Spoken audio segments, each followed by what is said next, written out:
ರಾಜ್ಯದಲ್ಲಿ ಹದ್ದು ಮೀರಿ ವರ್ತಿಸ್ತಾ ಇರುವಂತಹ ಮೈಕ್ರೋ ಫೈನಾನ್ಸ್ಗಳಿಗೆ ಲಂಗು ಲಗಾಮನ್ನ ಹಾಕಲಿಕ್ಕೆ ರಾಜ್ಯ ಸರ್ಕಾರ ಮುಂದಾಗ್ತಾ ಇದೆ. ಅರ್ಥಾತ್ ಹೊಸ ಕಾನೂನನ್ನು ತರಲಿಕ್ಕೆ ಮುಂದಾಗ್ತಾ ಇದೆ. ರಾಜ್ಯದಲ್ಲಿ ಮೈಕ್ರೋ ಫೈನಾನ್ಸ್ ಕಿರುಕುಳಕ್ಕೆ ಮೂಗುದಾರ. ಹೊಸ ಕಾನೂನು ಜಾರಿಗೆ ಇವತ್ತು ಸುಗ್ರೀವಾಜ್ಞೆಯ ಮುದ್ರೆಯನ್ನು ಒತ್ತಾ ಇದೆ ರಾಜ್ಯ ಸರ್ಕಾರ. ಸಿಎಂ ಸಿದ್ದರಾಮಯ್ಯ ನೇತೃತ್ವದ ಸಂಪುಟ ಸಭೆಯಲ್ಲಿ ಈ ಬಗ್ಗೆ ಚರ್ಚೆಯಾಗಿದೆ. ರಾಜ್ಯಪಾಲರು ಸಹಿಯನ್ನ ಹಾಕಿದ ಕೂಡಲೇ ಹೊಸ ಕಾನೂನು ಜಾರಿಗೆ ಬರುತ್ತೆ. ರಾಜ್ಯದಲ್ಲಿ ಕಿರುಕುಳ ಕೊಟ್ಟರೆ ದಂಡದ ಜೊತೆಗೆ ಜೈಲು ಗ್ಯಾರಂಟಿ.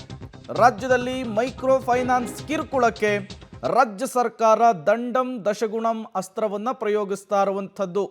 ಹೊಸ ಕಾನೂನನ್ನು ಜಾರಿಗೆ ತರಲಿಕ್ಕೆ ಮುಂದಾಗ್ತಾ ಇರುವಂಥದ್ದು.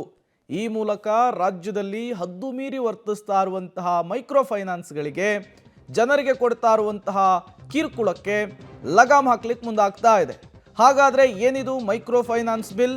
ಏನೇನೆಲ್ಲ ಅಂಶಗಳಿರುತ್ತೆ ನೋಡ್ತಾ ಹೋಗೋಣ.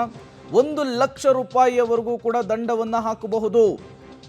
1 ಲಕ್ಷ ರೂಪಾಯಿಯವರೆಗೂ ದಂಡವನ್ನು ಹಾಕಬಹುದು. ಫೈನಾನ್ಸ್ ಕಂಪನಿಗಳು ಮಸ್ಟ್ ಆ್ಯಂಡ್ ಶುಡ್ ರಿಜಿಸ್ಟ್ರೇಷನ್ ಅನ್ನು ಮಾಡಿಸ್ಕೊಳ್ಬೇಕು. ನೋಂದಣಿ ಕಡ್ಡಾಯ ಅಂತ ಹೇಳುತ್ತೆ ಈ ಕಾನೂನು. ಅದರ ಜೊತೆಗೆ ಒಬ್ಬರಿಗೆ 2 ಸಂಸ್ಥೆಗಳು ಮಾತ್ರ ಸಾಲವನ್ನು ಕೊಡಬಹುದು. ಅದರ್ವೈಸ್ ಜಾಸ್ತಿ ಸಂಸ್ಥೆಗಳು ಸಾಲವನ್ನು ಕೊಟ್ಟರೆ ಅದು ಕಂಪನಿಗಳಿಗೆ ಹೊರೆಯಾಗುತ್ತೆ. ಒಬ್ಬರಿಗೆ 2 ಲಕ್ಷ ಮೀರದಂತೆ ಸಾಲವನ್ನು ಕೊಡಬೇಕು ಅನ್ನುವಂತಹ ಅಂಶವನ್ನು ಕೂಡ ಈ ಕಾನೂನು ಒಳಗೊಂಡಿದೆ. ಸಾಲ ಕೊಡುವ ಮುನ್ನ ಆದಾಯವನ್ನು ಗಮನಿಸಬೇಕು. ಆನ್ಯುವಲ್ ಇನ್ಕಮ್ ಎಷ್ಟಿದೆ, ನೀವು ಕೊಟ್ಟಂತಹ ಸಾಲವನ್ನು ಆತ ರಿಟರ್ನ್ ಮಾಡ್ತಾನ, ಎಲ್ಲವನ್ನೂ ಕೂಡ ಅವಲೋಕಿಸಬೇಕು. ಈ KYC ಕಡ್ಡಾಯ ಅಂತ ಕೂಡ ಈ ಕಾನೂನು ಹೇಳ್ತಾ ಇದೆ. ಸರ್ಕಾರಕ್ಕೆ ಫೈನಾನ್ಸ್ ಕಂಪನಿಗಳು ಮುಚ್ಚಳಿಕೆಯ ಪತ್ರವನ್ನು ಕಡ್ಡಾಯವಾಗಿ ಬರೆದು ಕೊಡಬೇಕು.